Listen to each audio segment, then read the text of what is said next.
NTA UGC net JRF paper 1 के अंतर्गत आज जो हम पढ़ेंगे वो है हमारा नंबर सीरीज। नंबर सीरीज के बारे में आज हम डिटेल में थोड़ा पढ़ेंगे कि नंबर सीरीज क्या है।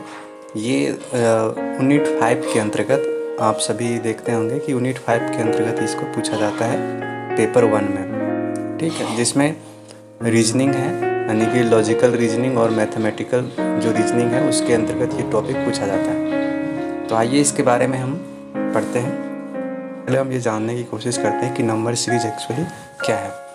तो number series is a sequential arrangement. ये क्या है, एक क्रमबद्ध व्यवस्था है, एक अरेंजमेंट है जिसमें क्या होता है, नंबर्स होते हैं। Arrangement of numbers following a certain defined pattern, जो एक निश्चित पैटर्न को वो फॉलो करता है। एक निश्चित पैटर्न में वो अंक दिए गए होते हैं। जैसे कि आपको देखेंगे कि दिया हुआ है, मान लो 1 2 3 4, और आप पूछता है कि नेक्स्ट क्या होगा। तो यहाँ पे आप एक पैटर्न देख सकते हैं कि कंटिन्यूअस एक का यहाँ पे ऐड होता जा रहा है, ठीक है। तो इस तरीके से हम यहाँ आसानी से जान सकते हैं कि नेक्स्ट जो अंक होगा वो 5 होगा। ऐसे बहुत सारे नंबर यानी कि रूल के हिसाब से अलग अलग पैटर्न यहाँ पे हमें देखने को मिलता है।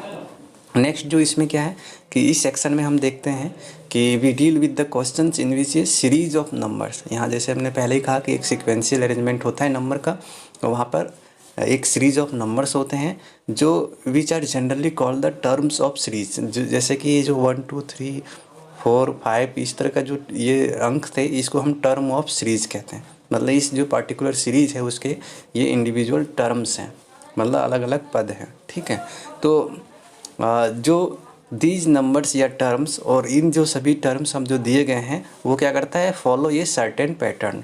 वो एक निश्चित पैटर्न को फॉलो करता है थ्रू आउट द सीरीज, पूरे सीरीज के अंतर्गत। और हमें क्या करना होता है, उसी पैटर्न को समझना होता है। पहले फर्स्ट स्टेप में हम उस पैटर्न को समझते हैं और फिर उसके आधार पे candidates are asked either to find a missing terms और to find the wrong terms. या तो वहाँ पे एक मिसिंग टर्म्स रहेगा कि यहाँ पे जो चीज़ अगला टर्म आ सकता है उसके बारे में बताइए, या फिर यदि कोई पूरा सीरीज दिया हुआ है कि मान लो 1 2 6 4 5 6 इस तरह का है, तो यहाँ पे देखिए टर्म तो पूरा कंप्लीट है, परंतु यदि यहाँ पूछा है कि कौन सा इसमें एक रॉन्ग टर्म है तो उसको फाइंड आउट कीजिए। तो यहाँ देखते हैं कि 1 2 1 का डिफरेंस है। अब यहाँ 6 में तो 4 का डिफरेंस है, बट आगे जैसे देखिए 4 5 1 का डिफरेंस है, 5 to 6 1 का डिफरेंस है। तो यहाँ पर इसका मतलब जो 6 है उस वो थोड़ा रॉन्ग है। यदि यहाँ पे 3 होता तो ये कंटिन्यू एक सीरीज, एक पैटर्न बन जाता और वो एक सीरीज़ को फॉलो कर रहा होता। तो इस तरीके से रॉन्ग टर्म भी पता करने के लिए दे सकता है और मिसिंग टर्म भी।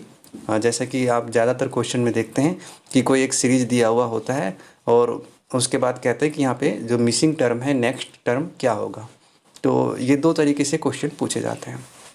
इस प्रकार के प्रश्नों में जो सबसे पहला टाइप से जो प्रश्न, हम अलग अलग टाइप्स के प्रश्नों को यहाँ पे लेंगे। तो पहले टाइप्स में आप ये देख सकते हैं कि जो पहला क्वेश्चन होता है उसमें एडिशन और सब्सट्रैक्शन के आधार पे भी प्रश्न पूछे जाते हैं। जैसे नंबर सीरीज दिए हुए होते हैं, वो संख्याओं के जोड़ के आधार पे वो सीरीज बना रहता है, या फिर घटाव। एडिशन मतलब जोड़ और सब्सट्रैक्शन मतलब घटाव, जोड़ या घटाव के आधार पे वो सीरीज हमें देखने को मिलता है।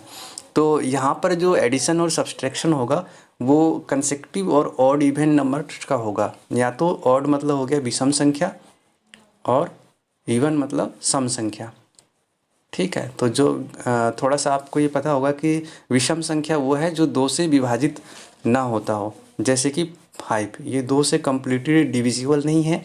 जैसे कि 7 ये 2 से कम्प्लीटली डिविजिबल नहीं है, परंतु ये क्या हो गया, ऑड हो गया ये सारे नंबर।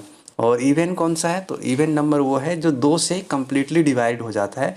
जैसे कि 4 ये क्या है, 2 से डिवाइड कर देने पे 2 दूना 4 ये पूरा कट जाता है। ऐसे ही 6 2 से पूरा डिविजिबल है। और ऐसे ही हमारा 8, तो जितने भी 2 का जो मल्टीप्लाई है यानी कि जो 2 से कम्प्लीटली डिवाइड हो जाता है वो सम संख्या होता है। तो ऐसे सम या विषम संख्याओं का सीरीज जो एडिशन या फिर सब्सट्रैक्शन के आधार पे भी दिए गए होते हैं, जिसमें ये जो सीरीज होते हैं this series follows the pattern of addition और सब्सट्रैक्शन। ये सीरीज है वो क्या करता है, या तो जोड़ या घटाव का पैटर्न को फॉलो करता है, जिसमें इवन और ऑड नंबर्स कोई भी हो सकता है। अब यहाँ पे देखिए कि यहाँ पे मैं एक एग्जांपल है कि 5, 6, 9, 14 और 21 नेक्स्ट क्या होगा, ये क्वेश्चन मार्क यहाँ पे लगा हुआ है। तो आप यहाँ पे थोड़ा समझने के लिए कोशिश करेंगे, और ऑप्शन जैसे कि यहाँ के दिया हुआ है 26, 28, 30 और 34। तो आप यहाँ पहले हम इस पैटर्न को डिकोड करेंगे कि ये किस पैटर्न पे आधारित है। हम सबसे पहले एडिशन का अप्लाई करते हैं कि जोड़ के हिसाब से कितना है। तो जैसे 5 में कितना जोड़ने पे 6 आएगा, तो +1, यहाँ पे देखिए +1 का है, ठीक है। और दूसरा जैसे 6 से 9 के बीच में कितना है, तो +3, ठीक है। अब ऐसे ही जो 9 से 14 के बीच में तो +5। अब ऐसे 14 से 21 के बीच में +7। और अब नेक्स्ट यदि हमें देखा जाए तो इस पैटर्न को आप समझने की कोशिश कीजिए कि यहाँ पे +1 ऐड हुआ था, दूसरे में +3 ऐड हो गया, और तीसरे में +5 ऐड हो गया, यानी कि एक ऑड नंबर का सीरीज को ही फॉलो कर रहा है। ऑड नंबर मतलब विषम संख्याओं का, 1 भी विषम संख्या है, 3 भी विषम संख्या है, 5 भी विषम संख्या है, और 7 भी विषम संख्या है, एक क्रम से है, ठीक है। तो ये क्रम से विषम संख्याओं को फॉलो करता हुआ जा रहा है, या फिर यूँ कहें कि 2 सब में ऐड होता जा रहा है। जैसे देखिए 1 में 2 जोड़ेंगे तो कितना होगा यहाँ पे 3, 3 में 2 5, 5 में 2 7, 7 में 2 9। तो इस तरीके से 2 अधिक होकर के बढ़ता जा रहा है। पहले में 1 का अंतर था, दूसरे में 2 जोड़ करके 1 में 2 जोड़े 3, तो यानी कि 6 से 9 के बीच में 3 का अंतर हो गया। 9 से 14 के बीच में 3 2 5, तो 5 का अंतर हो गया। तो इस तरीके से हम समझ गए कि यहाँ तक 14 से 21 के बीच में 7 का अंतर होगा। तो 21 से 30 के बीच में कितना होगा, तो यहाँ पे 7 और 2 हो गया, 7 में 2 जोड़ेंगे तो 9, तो 9 का डिफरेंस यहाँ पे होगा। तो 9 का डिफरेंस हमें यदि पता चल गया, इस पैटर्न को हमने समझ लिया है कि इस पैटर्न पे आधारित है ये क्वेश्चन, तो हम यहाँ सीधा ये 21 दिया है और इसके बाद क्वेश्चन मार्क है, तो 21 में 7 के बाद हम 2 जोड़ देंगे, तो 21 + 7 और 2 9, तो टोटल कितना आएगा 30।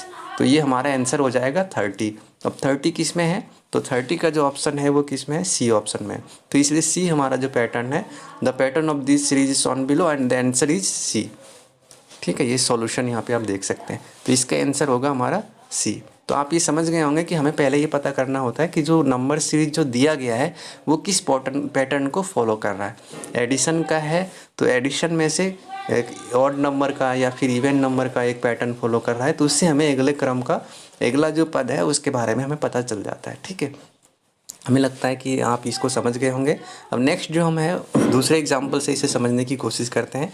एग्जाम्पल नंबर 2, इसमें आप देख सकते हैं कि यहाँ पे 4 आइटम्स दिए गए हैं, 4 टर्म्स हैं यहाँ पे, 14, 13, 22 और 16। अब यहाँ पे पूछ रहा है कि नेक्स्ट जो 5वां जो क्वेश्चन यानी कि आइटम्स है या टर्म्स हैं वो कौन सा होगा। 4 ऑप्शन आपके सामने दिए गए हैं, तो इन चारों ऑप्शन में से सही ऑप्शन को हमें सेलेक्ट करना है। सबसे पहले हम इसके पैटर्न को समझेंगे। पैटर्न में हमें क्या समझ में आ रहा है, जैसे देखते ही आपको पता चल रहा होगा कि 40 में से 10 की यहाँ पे माइनस हो रहा है, और 30 में से फिर 8 का माइनस हो रहा है, और 22 में से फिर यहाँ पर कितना 4 का माइनस, यानी कि 22 में से 16, तो 6 का माइनस यहाँ पे हो रहा है, जिसको आप नीचे यहाँ पे देख सकते हैं पैटर्न में। 40 के बाद जो नेक्स्ट है 30 टर्म, तो यानी कि -10 हुआ है। फिर 30 से 22 के बीच में -8। देखिए सक्सेसिवली मतलब कि कंटिन्यू जो है एक क्रम चलता जा रहा है। और 22 से 16 के बीच में 6 का माइनस हो रहा है, और 16 से अब यहाँ कितना माइनस होगा, तो इसको आपको इस पैटर्न को पूरा करना है। जैसे देखिए यहाँ से 8 से इन 2 के बीच में कितने का गैप है, तो -2 का यहाँ पे गैप हो जा रहा है, यानी कि 10 से 8 के बीच में 2 और अधिक कम हो जा रहे हैं। फिर नेक्स्ट है यहाँ पे 8 से 6 के बीच में 2 और आप माइनस कर दीजिए, तो बचा 6। 8 में से 2 गया 6, 6 में से 2 तो 4 बचेगा, तो 4 का गैप यहाँ पे हमें रखना है। नेक्स्ट जो सीरीज हमें जो इस सीरीज में जो नेक्स्ट जो टर्म्स आएगा वो कितने डिफरेंस पे आएगा, तो 4 के डिफरेंस पे आएगा। क्योंकि यहाँ पे देखिए फर्स्ट में जो 10 के डिफरेंस पे था, सेकेंड में 8 के डिफरेंस पे, तो 30 में से 8 माइनस किया तो 22 बचा। नेक्स्ट जो घटता जा रहा है 2 का माइनस होता जा रहा है। फर्स्ट में 10 था, दूसरे में -2 हो गया तो 8 हो गया। अब तीसरे में -2 होगा तो कितना होगा, 6 होगा, तो 22 में से 6 गया तो 16 बचा।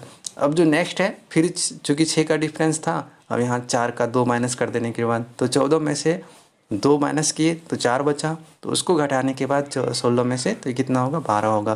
तो इस तरीके से हमें आंसर पता चल गया कि क्या होगा हमारा आंसर। जो मिसिंग टर्म है यहाँ पे ये 12 होगा, और ये 12 कौन सा ऑप्शन में दिया गया है, तो ये ऑप्शन बी में है, तो इसलिए इसका आंसर होगा बी।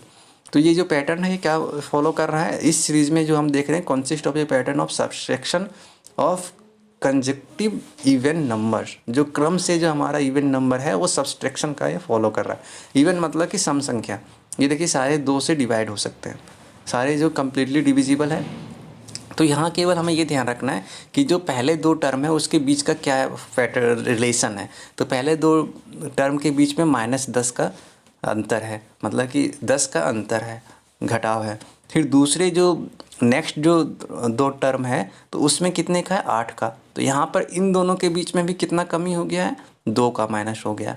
अब ऐसे ही नेक्स्ट जो 8 से 6 के बीच में है, यानी कि इसमें भी कितना कमी हो रहा है, -2, क्योंकि यहाँ 22 से 6 के बीच में 6 का कमी था। तो 2 मतलब कि इन दोनों में कंटिन्यू घटता जा रहा है, यानी कि ये इवन नंबर तो है, इवन नंबर है पूरा का पूरा, 10, 8, 6, 4, ये इवन नंबर हो गया। तो इसलिए हम यहाँ ऑटोमेटिकली समझ जाते हैं कि नेक्स्ट जो टर्म होगा, यानी कि 16 के बाद का जो टर्म होगा उसके बीच में, चूँकि इसके पूर्ववर्ती जो टर्म था उसमें 6 का अंतर था, तो 6 में -2 कर देंगे तो बचेगा कितना, तो 4 का ही अंतर रहेगा। तो इसलिए हम 14 में से केवल 4 माइनस करेंगे, और 14 में से 4 माइनस करने के बाद जो अंक आएगा 12, वही हमारा क्या हो गया, आंसर हो गया। ठीक है।